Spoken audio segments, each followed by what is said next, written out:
The dog didn't just run into the woods. He ran like he'd recognized something he wasn't supposed to find. And when Officer Tessa Kline finally caught up, out of breath, heart hammering, she saw it. A campfire still smoking, a circle of fresh footprints, and hanging from a branch like a warning, a child's red mitten. So here's the question. Why would someone leave a mitten deep in restricted forest land, miles from the nearest trail? And why did the K9 start whining like he was apologizing? Because in the next few minutes, Tessa was going to learn the woods had been keeping a secret, and it was still breathing. It began as a missing person call, one of those that hits the radio and instantly changes the temperature in your bones. 17-year-old Maddie Lauren didn't come home after a shift at a roadside diner. Her car was found pulled off near the edge of Black Pine Forest, engine cold. Driver's door slightly open like she'd stepped out for 1 second and never stepped back in. Search teams have been out there since sunrise. Volunteers, deputies, drones. They found nothing but boot prints from their own people. Nothing until Tessa arrived with her K9, because the moment her dog's paws touched the forest floor, he stopped, inhaled, and turned his head toward the darkest part of the trees, like something in there had said his name. But that wasn't the strangest part. The strangest part was what he did next. He didn't wait for the command. He pulled Tessa off the official search grid, straight into the woods where radios crackled, sunlight died, and the air smelled like wet needles and old smoke. And stay with me until the end, because what they found in that secret camp didn't just explain Maddie. It exposed a second truth. A truth that made even the sheriff go quiet. Officer Tessa Kline wasn't the kind of cop you saw smiling in community photos. Not because she hated people, because she'd learned what happens when you let your guard down. Tessa worked for a small county department, rural, understaffed, always one bad night away from disaster. She lived alone in a small duplex that smelled faintly of dog shampoo and coffee. Her routine was built like the survival plan. Wake before dawn, run 2 miles, check her gear twice, then show up and act like she was fine. Most people in town knew her as the K9 officer, but a few older deputies still remembered why she transferred here in the first place. 2 years ago, in a different county, a case went wrong. A suspect escaped, and a partner got hurt. Tessa never told the full story, but the way she held herself afterward said enough. She wasn't just doing a job. She was trying to earn back trust from herself. And the one partner who never doubted her was waiting in the back of her cruiser. K9 Rook was a Belgian Malinois, lean, amber-eyed, built like a coil of wire. He wasn't a pet. He was a working dog with a mind that never stopped moving. Rook had been trained for tracking, air scent, evidence detection, and apprehension. He knew the difference between a person walked here yesterday and a person stood here scared 5 minutes ago. But the thing that made Rook special wasn't speed. It was persistence. He didn't quit. Not when the scent got thin. Not when the terrain tore at his paws. Not when everyone else started saying, "We should call it." Tessa used a joke that Rook had only 2 settings, laser focus and judgment. And right now, as she clipped his leash and stepped into Black Pine Forest, his whole body said one thing. There's something here you haven't seen. At the forest entrance, volunteers huddled near tailgates sipping lukewarm coffee. Orange tape marked the search boundary. A drone operator adjusted a controller with shaking hands. The sheriff briefed Tessa quickly. Maddie's last phone ping came from the highway shoulder, he said.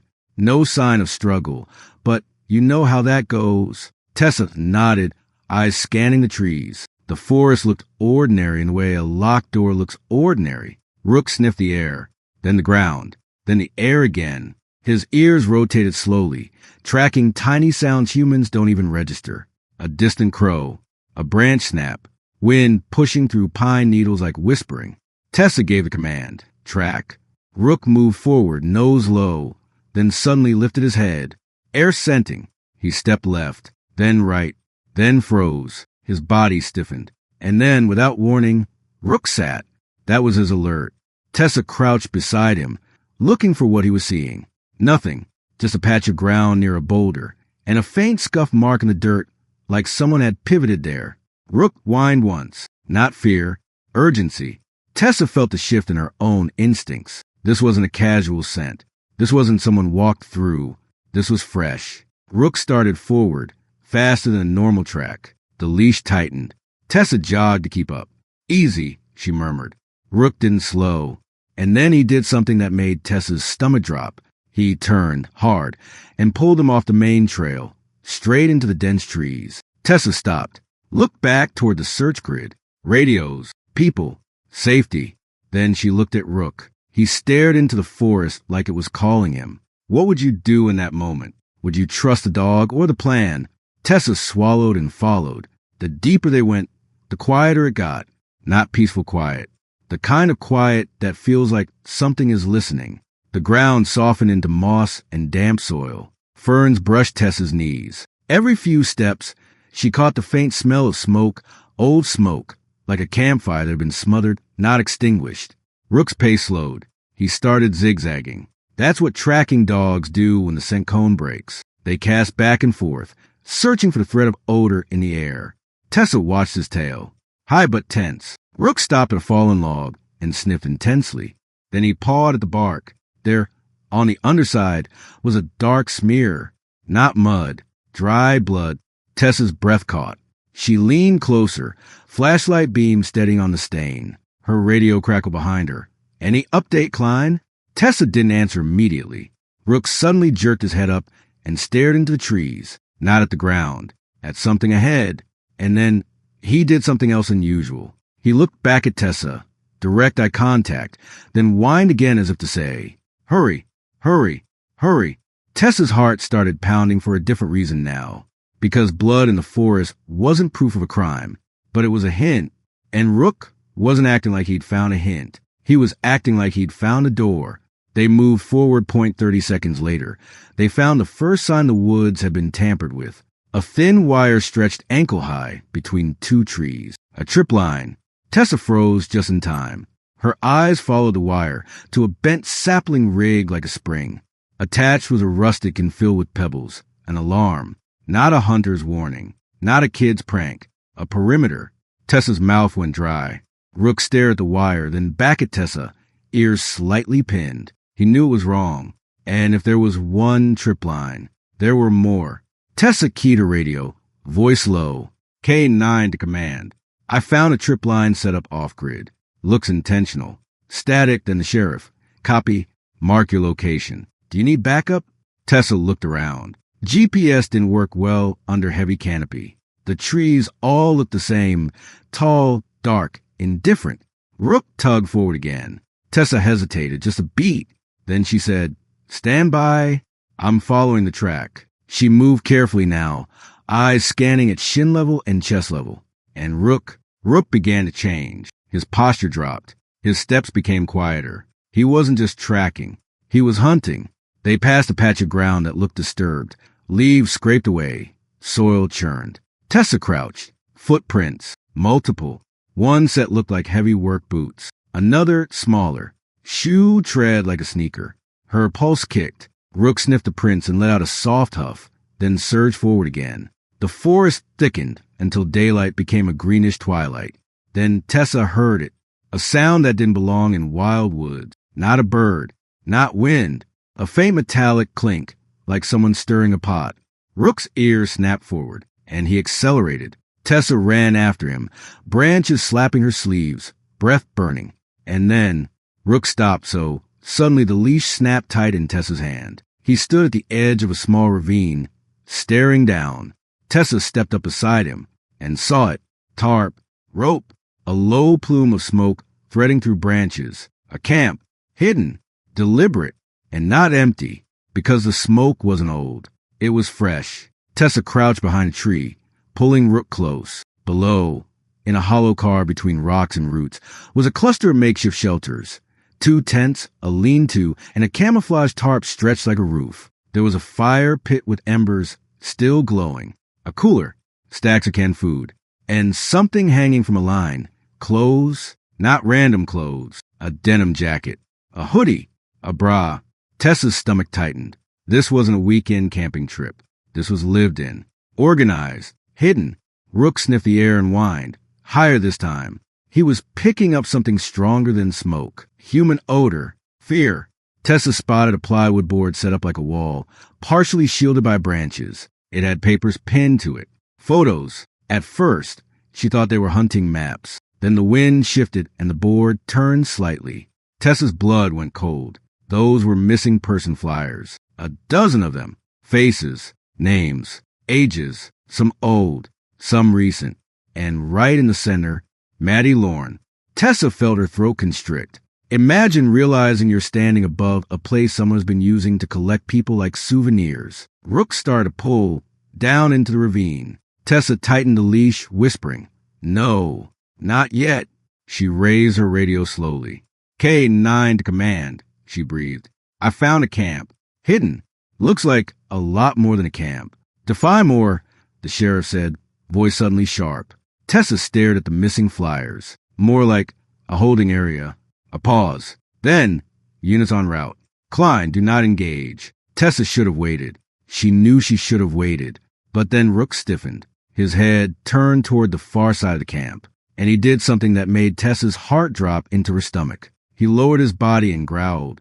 Because something moved under the tarp. Not an animal. Not wind. A shift.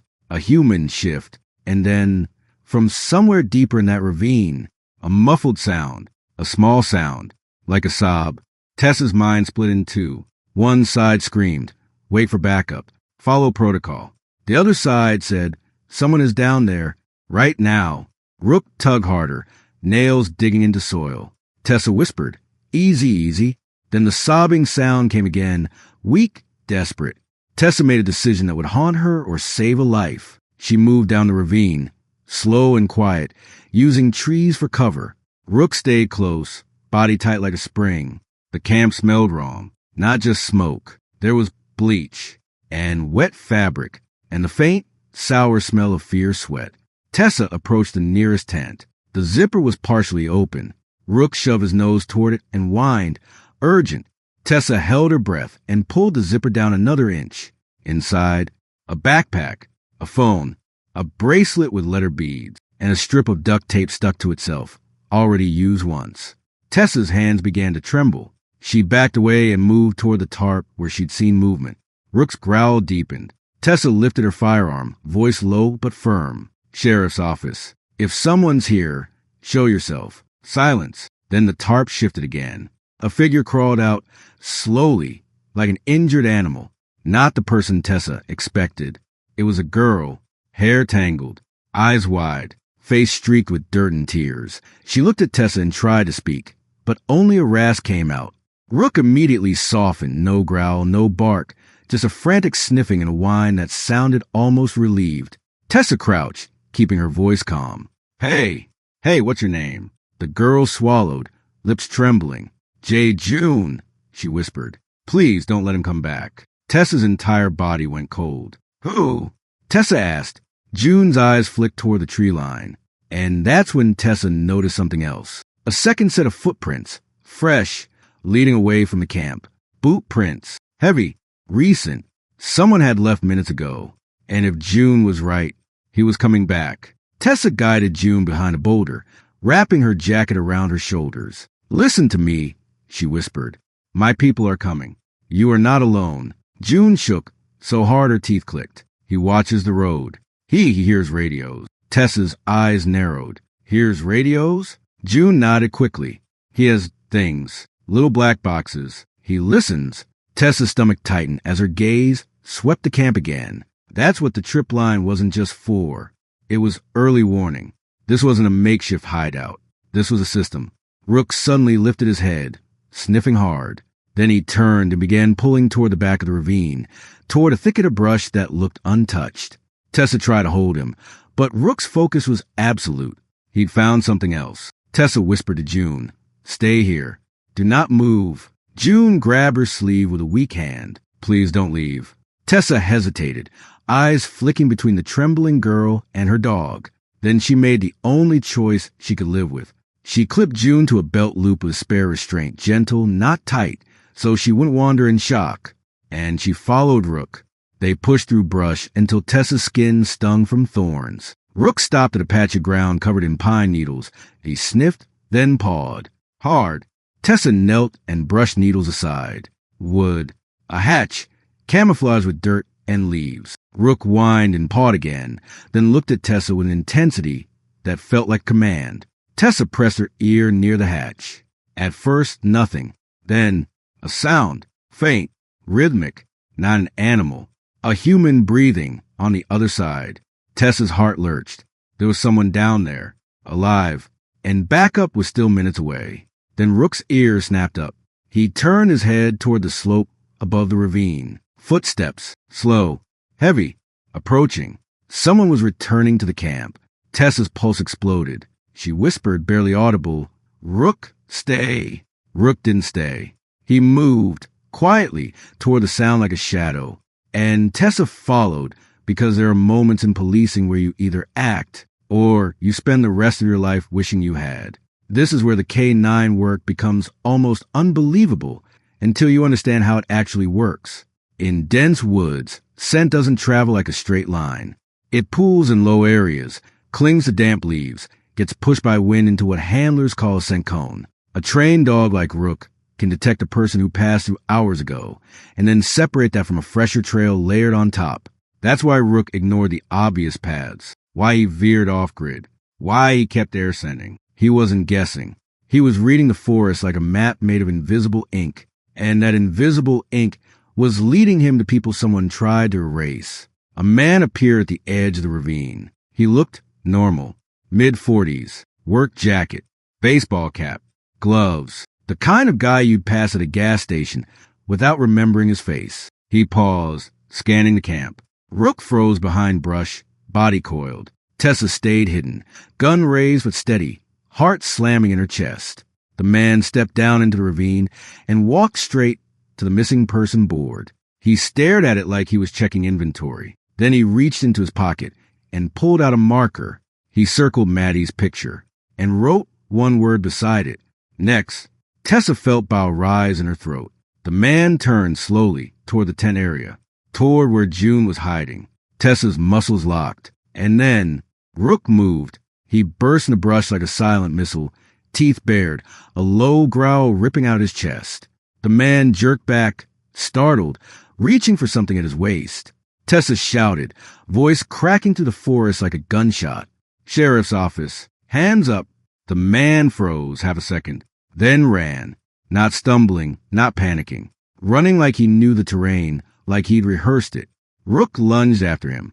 Tessa sprinted, branches whipping her face, boots sliding on loose soil. The chase tore through trees and down a slope where the ground dropped sharply toward a creek bed. The man vaulted a fallen log and disappeared into dense brush. Rook didn't slow. Tessa could hear him, breathing hard, nails scraping bark. Then, suddenly, Rook yelped, a sharp cry. Tessa's heart seized. She crashed through brush and saw it. Rook had stopped dead, front paws hovering. A second trip line, higher this time, stretched between two trees, and attached to it was a crude snare mechanism. If Rook had lunged one step more, the wire would have caught him across the chest. Tessa's breath shook. The man had set traps, not just for people, for dogs. Rook looked back at Tessa, eyes bright and furious, like he understood this was personal. Tessa whispered, "Good boy, good boy." Then she heard something else, a low sound from ahead, like a door closing, a hatch, a hidden entrance. The man wasn't just running away. He was going somewhere. And Rook had already found that somewhere once tonight, which meant he could find it again. Backup arrived with sirens cut and voices low. Deputies surrounded the ravine. A detective team moved in. Forensics photographed every footprint, every hair, every discarded scrap, like it was a word in a sentence. June was rushed to EMS, but before she was taken away, she grabbed Tessa's hand. "He has a badge," June whispered. "Not like yours. A green one." Tessa froze. A green badge. Wildlife officer. Park ranger. Someone with authority over these woods. Someone who could move through trails and checkpoints without suspicion. Tessa looked at the sheriff. He stared back, realizing the same thing. The camp wasn't just hidden. It was protected. Forensics found something else that made the room go silent. Under the tarp, a plastic bin of personal items. IDs, hair ties, earrings, a diner name tag. And then Tessa's breath caught.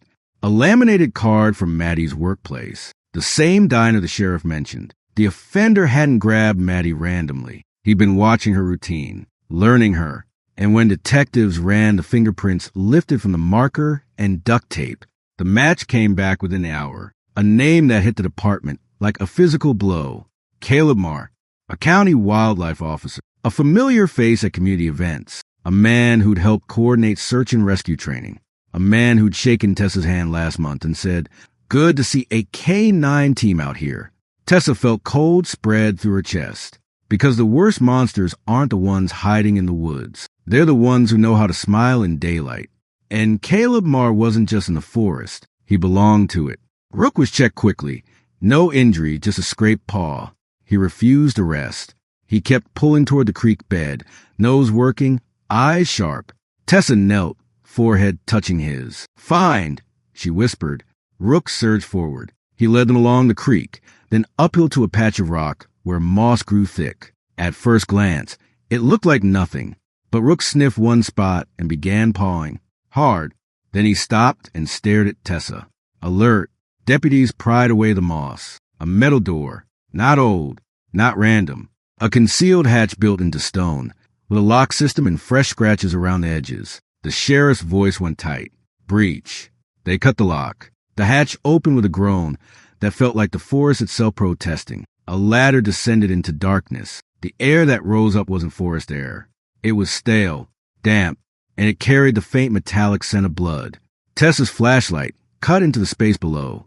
A tunnel, reinforced with wooden beams. A hidden corridor running under the forest like a buried vein. Rook went down first, silent and determined. Tessa followed, every step echoing. Halfway down the tunnel, they found the first sign. They were in the right place. A shoe, small, a teenager sneaker, and beside it, a smear on the wall, dark and fresh. Tessa's breath turned shallow. They moved deeper. Then they heard it, a muffled voice. Hello, weak, hoarse, alive. Tessa's heart slammed against her ribs. They rounded a bend and saw a door metal bolted. Rook barked once, sharp and commanding. Tessa shouted, "Sheriff's office, if you can hear me, speak." The voice cracked. "Please? I'm here. I'm here." Deputies broke the lock. The door swung open. And inside, huddled on a thin mattress, was Maddie Lorne. Her eyes were wide, unfocused, until she saw the dog. Then something in her face broke open. She started sobbing, silent at first, then shaking, unstoppable.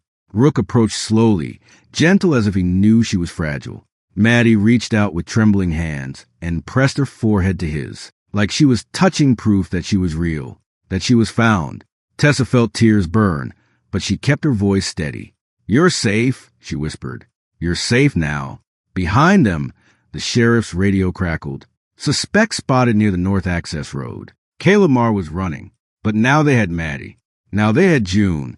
Now they had evidence. And now the woods weren't on his side anymore, because a dog had turned them into a witness. Caleb Marr was caught less than an hour later. He tried to blend into the trees like he always had, but the perimeter was tight, and for once, the forest didn't hide him. In court, the story spilled out in pieces, slow, sickening pieces. The camp had been a holding point. The tunnel had been an escape route.